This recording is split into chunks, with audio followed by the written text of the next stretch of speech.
আসসালামু আলাইকুম। AFC women's অনূর্ধ্ব-20 Asian কাপে স্বপ্নের শুরু করেও শেষটা তিক্ত হলো বাংলাদেশের মেয়েদের।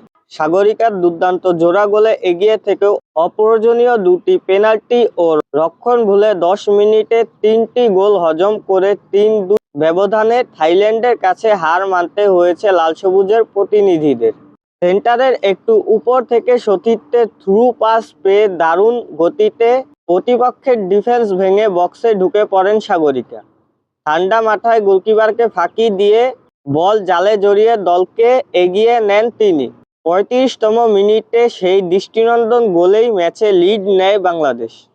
দ্বিতীয়ার্ধের শুরুতেও একই ছন্দে ছিলেন এই ফরোয়ার্ড। 50তম মিনিটে উর্মিলা মার্মার বাড়ানো নিখুঁত পাস নিয়ন্ত্রণে নিয়ে ডান পায়ের শটে ব্যবধান দ্বিগুণ করেন সাগরিকা।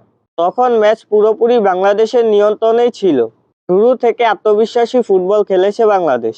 থাইল্যান্ডের আক্রমণ ঠেকাতে গোলরক্ষক মিলি আক্তারও ছিলেন দারুণ দৃঢ়। একের পর এক সেভে দলকে ম্যাচে রেখেছিলেন তিনি। কিন্তু ম্যাচের মোড় ঘুরে যায় হঠাৎ করেই।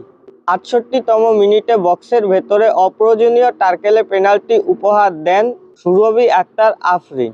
সেই সুযোগ কাজে লাগিয়ে ব্যবধান কমায় থাইল্যান্ড।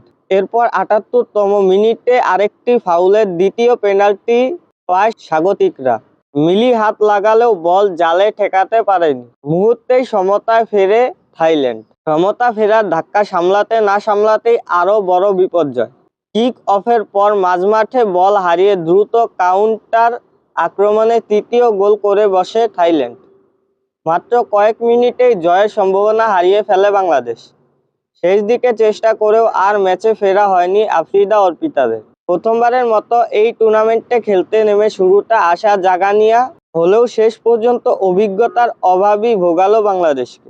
গ্রুপ পর্বে নিজেদের পরের ম্যাচে বাংলাদেশ মুখোমুখি হবে শক্তিশালী চীনের, যারা প্রথম ম্যাচে ভিয়েতনামকে 3-0 গোলে হারিয়ে দারুণভাবে আসর শুরু করেছে। ফুটবল নিয়ে আমাদের চ্যানেল থেকে আজকের আপডেট এই পর্যন্তই ছিল। আমাদের চ্যানেল থেকে নিয়মিত ফুটবলের সকল খবর ও আপডেট পেতে আমাদের চ্যানেলটি সাবস্ক্রাইব করে রাখুন।